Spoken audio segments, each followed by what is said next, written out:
섬기며 언제나 주를 기리고 그 사랑 안에 살면서 딴 길로 가지 맙시다.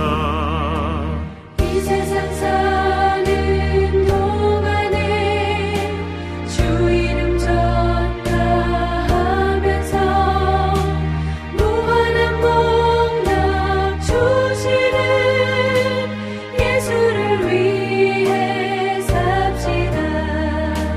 날마다 주를 섬기며 언제나 주를 기리고 그 사랑 안에 살면서 딴 길로 가지 맙시다. 이 세상 친구 없어도 예수님 나의 친구니 불의한 일을 버리고 예수를 위해 삽시다. 날마다 주를 섬기며 언제나 주를 기리고 그 사랑 안에 살면서 딴 길로 가지 맙시다.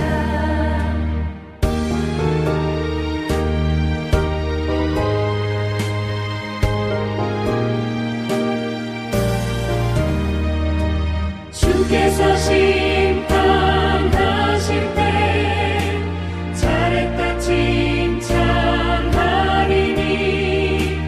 이러한 삶을 받도록 예수를 위해 삽시다. 날마다 주를 섬기며 언제나 주를 기리고 그 사랑 안에 살면서 딴 길로 가지 맙시다.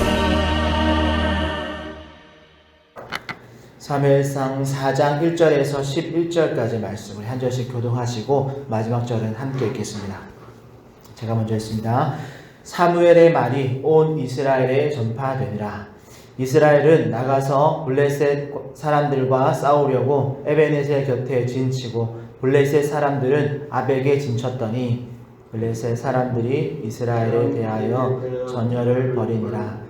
그 둘이 싸우다가 이스라엘이 블레셋 사람들 앞에서 패하여 그들에게 전쟁에서 죽임을 당한 군사가 4,000명 가량이라. 백성이 진영으로 돌아오매 이스라엘 장로들이 이르되 여호와께서 어찌하여 우리에게 오늘 블레셋 사람들 앞에 패하게 하셨는고 여호와의 언약궤를 실로에서 우리에게로 가져다가 우리 중에 있게 하여 그것으로 우리를 우리 원수들의 손에서 구원하게 하자 하니 이에 백성이 실로에 사람을 보내어 그룹 사이에 계신 망군의 여호와의 언약궤를 거기서 가져왔고 엘리의 두 아들 홈니와 비냐스는 하나님의 언약궤와 함께 거기에 있었더라. 여호와의 언약궤가 진영에 들어올 때에 온 이스라엘이 큰 소리로 외치며 땅이 울린지라. 블레셋 사람이 그 외치는 소리를 듣고 이르되 히브리 진영에서 큰 소리로 외침은 어찌 됨이냐 하다가 여호와의 궤가 진영에 들어온 줄을 깨달은지라. 블레셋 사람이 두려워하여 이르되 신이 진영에 이르렀도다 하고 또 이르되 우리에게 화로다. 전에는 이런 일이 없었도다. 우리에게 바로다. 누가 우리를 이 능한 후들의 손에서 건지리요. 그들은 광야에서 여러 가지 재앙으로 애굽인을 친 신들이니라. 너희 블레셋 사람들아 강하게 되며 대장부가 되라. 너희가 히브리 사람의 종이 되기를 그들이 너희의 종 되었던 것 같이 되지 말고 대장부같이 되어 싸우라 하고 블레셋 사람들이 쳤더니 이스라엘이 패하여 각기 장막으로 도망하였고 살기 심히 커서 이스라엘 보병에 엎드러진 자가 3만 명이었으며 하나님의 궤는 빼앗겼고 엘리의 두 아들 홈니와 비냐스는 죽임을 당하였더라. 아멘. 오늘은 하나님을 수단으로 삼지 말라라는 제목으로 하나님 말씀 전하려고 합니다. 우리 사무엘상 3장에서는 사무엘의 등장과 또 엘리 제사장의 가문에 들이오는 이 심판의 예고들을 우리가 살펴보았습니다. 그리고 오늘 4장은 드디어 이 엘리 가문의 심판이 이루어지는 그런 상황을 기록하고 있는데요. 그래서 사실 4장 1절의 앞부분이 사무엘의 말이 온 이스라엘에 전파되니라 라는 이 문장이 없었다면, 4장에 포함되어 있지 않았다면 여러분 4장에서는 전혀 어떤 희망도 찾아볼 수 없는, 그런 흔적도 찾아볼 수 없는 그런 구성의 장입니다. 블레셋과의 첫 번째 전투에서 4,000명을 잃고 패한 이스라엘이, 이스라엘 장로들이 오늘 말씀에 보니까 여호와의 언약궤를 가지고 오자라고 말해서 뭔가 하나님과 관련된 일인 것처럼, 그런 일이 일어날 것처럼 우리가 생각할 수 있지만, 사실 4장은 여러분 4장에서 하나님은 이 전투에 전혀 아무런 관여를 하지 않으십니다. 아니, 오히려 이 전투에 만약에 하나님이 관여하셨다면 그것은 블레셋 편에서 블레셋을 이기게 하시는 그런 모습으로 보이기까지 합니다. 왜 그렇게 하셨을까? 그것은 하나님의 법을 지키지도 않고 또 하나님을 바르게 이해하고 행하는 것도 아니고 하나님을 믿는 것도 아닌, 그저 이스라엘 백성 안에 그냥 종교의식과 또 어떤 이런 미신적인 신앙으로 말미암아 블레셋과 다를 것이 없는 그런 우상숭배의 모습을 보여주고 있기 때문에 그렇습니다. 바로 하나님을 수단으로 사용하고 있기 때문에 하나님께서 이 전투 안에 관여하지 않으시고 오히려 블레셋에게 더 많은 손을 들어주시는 모습을 보여주고 있는 거죠. 그러니 이렇게 하나님이 관여하지 않는 전쟁의 결과가 뭐였냐면, 그냥 하나님이 없는 상태로서 둘이 싸울 때 더 열심히 싸운 쪽이 이기는, 아주 그냥 일반적인 자연의 법칙을 그대로 사용하는 당연한 결과가 나오는 거죠. 사실 이스라엘은 여호와의 법궤를 가져왔기 때문에 우리가 이제 이겼다라고 착각했었고, 블레셋도 동일한 기준에서 여호와의 법궤가 저들에게 도착했기 때문에 우리는 이기기 어렵다라고 생각했습니다.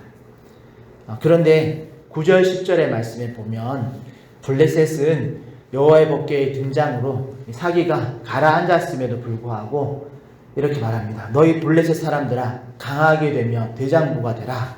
그렇게 서로를 격려하고 전쟁에서 도망치지 않고 그 전쟁에 오히려 더 힘있게 참여함으로, 더 힘있게 용기를 붙돋음으로 전쟁에 참여하게 되어지고, 그랬더니 웬걸 걱정했던 것과는 전혀 다르게 그들이 승리하고 이스라엘 백성이 오히려 도망하는, 그래서 4,000명을 이긴 것이 아니라 30,000명을 죽이는, 그리고 법궤도 빼앗고 그 당시에 당대의 실세였던 제사장 엘리야 비느하스까지 죽이는 그런 아주 큰 승리를 경험하게 되어집니다.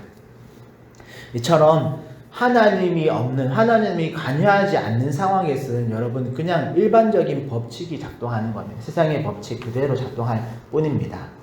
그런데 여기서 성도된 우리가 놓치지 말아야 할 것이 있습니다. 그것은 바로 하나님은 성도된 우리가 하나님을 오해하고 하나님을 수단으로 사용하려고 할 때 우리에게 더 큰 실패를 맛보게 하심으로써 그 오해를 바로 잡으려고 하신다라는 거죠.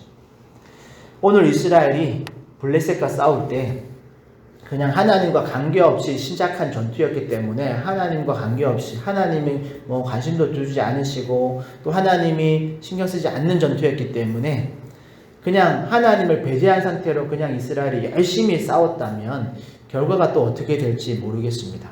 되었을지 모르겠습니다. 그런데 중간에 괜히 한번 1차 전투에 실패하고 나서 괜히 하나님의 법궤 타령을 하면서 하나님을 수단으로 전락시키니까 하나님께서 오히려 이스라엘의 편을 들어주지 않고 오히려 블레셋에게 더 큰 승리를 안겨주시더라는 거죠.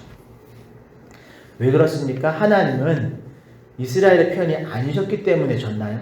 그게 아니죠. 지금 이 상황은 하나님이 누구 편인가가 중요한 게 아닙니다. 하나님께서 분명하게 하나님을 수단으로 사용하는 그런 잘못된 신앙을 이 상황을 통해서 꺾으시고 다시 바로 잡아주시기 위해서 이런 심판을 이스라엘에게 하셨다라는 거죠. 그리고 또 하나, 이 과정을 통해서 하나님께서 예고하신 엘리의 두 아들, 가문을 심판하는, 엘리 가문의 심판을 시작하는 그런 하나의 방편으로 이 전쟁을 사용하셨다라는 거죠. 그렇다면 이렇게 하나님을 수단으로 사용하려는 그런 잘못된 믿음에 또 어떤 것들이 있을까요? 가장 먼저는 오늘 본문에서처럼 법궤를 부족처럼 사용하는 겁니다.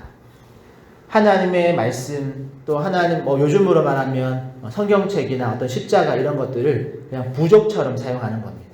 차에다가 성경책 두고 다니면 차 사고가 안 날 거야. 십자가를 걸고 다니면 십자가가 나를 지켜줄 거야. 같은 것들이죠. 그런데 이건 여러분 사실 그냥 미신적인 겁니다. 미신적인 신앙이죠. 여러분 성경책을 둔 곳을 보호하는 것이 아니라 성경책을 하나님께서 우리에게 주신 목적은 성경책을 읽으라고 주신 겁니다. 그것이 우리를 보호해주는 게 아니고 성경책을 우리에게 사람의 글로, 사람이 이해할 수 있는 글로 주신 목적은 그것이 우리를 보호하는 것이 아니라 그것을 읽으라고 주신 겁니다.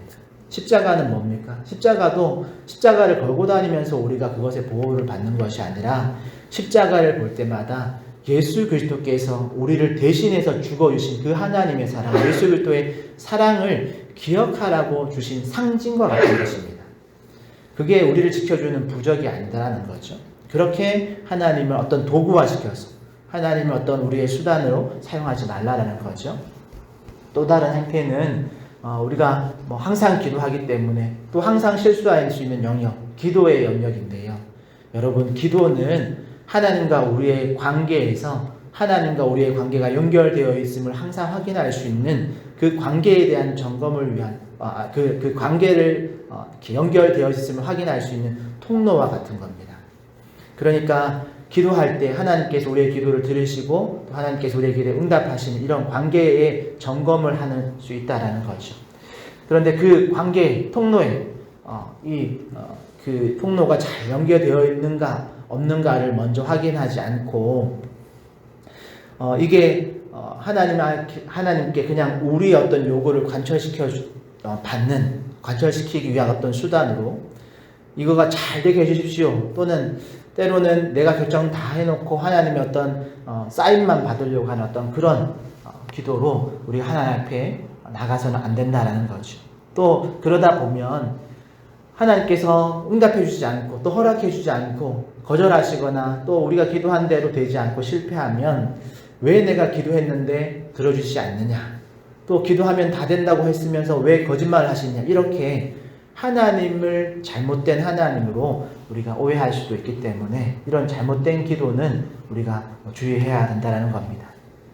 분명히 말씀드리지만 여러분, 기도는 가장 그 기본이 바른 관계에서, 마치 우리가 전화를 걸 때 상대방의 전화번호를 바르게 눌러야 그 사람과 통화가 되는 것처럼 바른 관계에서 자연스럽게 이루어지는 대화가 기도입니다. 그 기도가 결코 여러분 거래의 어떤 도구로 전락하는 순간 그건 기도가 아닌 것이 되어지는 거죠. 그리고 때론 우리의 이 종교 행위도 마치 이 종교 행위를 마치 보험 드는 것처럼 사용하는 그런 모습도 우리 안에서 하나님을 수단으로 사용하는 하나의 대표적인 예가 될 수 있습니다. 예를 들면 이런 거죠.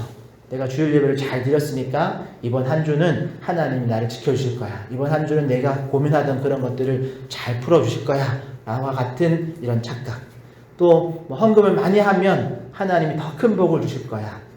또는 중요한 일을 앞두고 평상시에 그렇게 하지 않다가 갑자기 더 열심히 신앙생활을 하면서 내가 하나님께 이렇게 열심히 하나님 잘 보였으니까 이번 문제는 하나님이 해결해 주실 거야. 같은 이런 착각이죠. 여러분, 이런 것들은 오늘 우리가 다룬 이 언약궤를 가지고 오면 이긴다, 언약궤가 없었기 때문에 졌다와 같은 그런 것과 다를 것이 없는 그런 잘못된 종교의 행태입니다.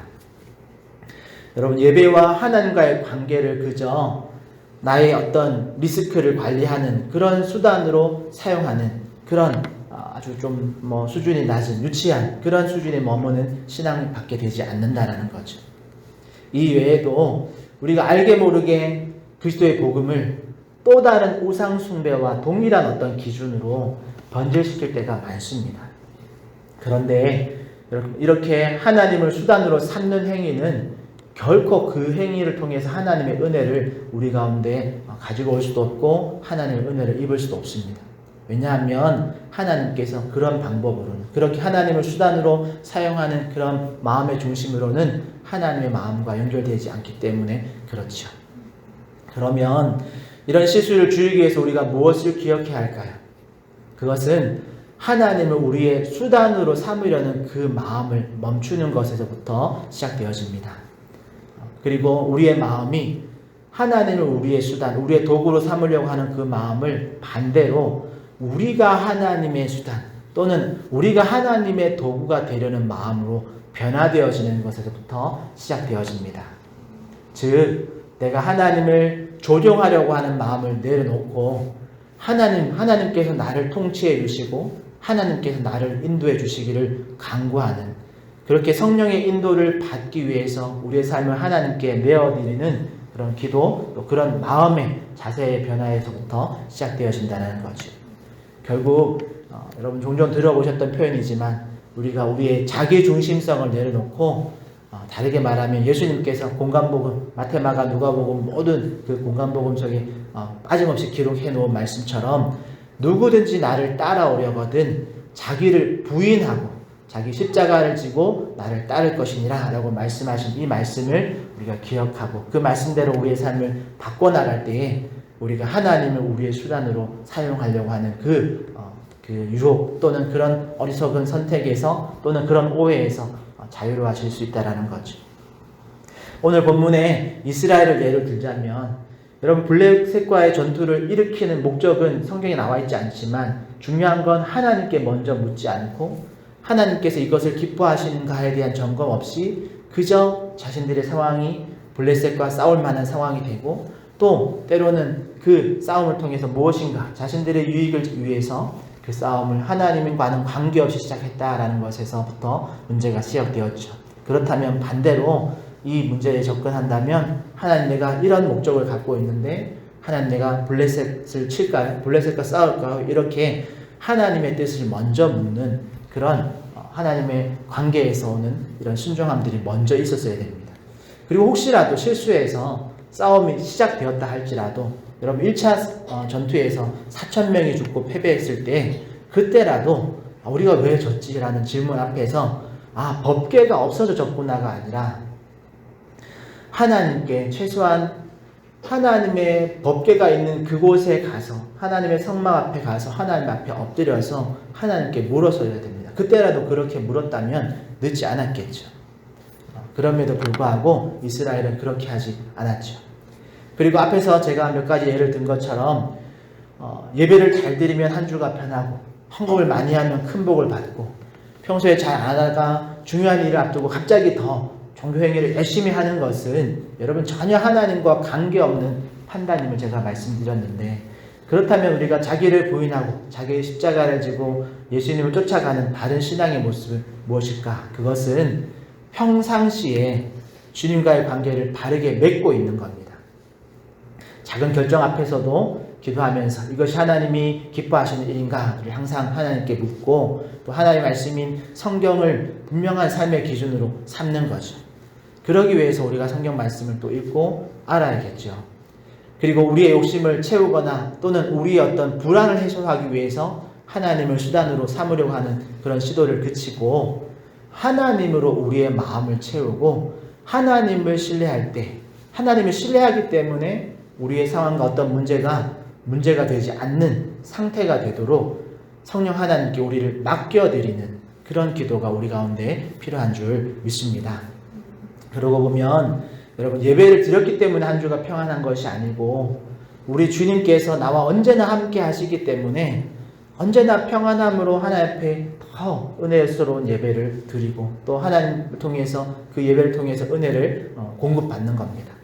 그리고 헌금을 많이 해서 더 큰 복을 받는 것이 아니라 주님께서 내게 주신 은혜가 얼마나 큰지를 점점 더 알아가기 때문에 그 은혜에 대한 감사를 더 많이 알아갈수록 우리가 더 많은 감사를 드릴 수 있게 되어지는 거죠.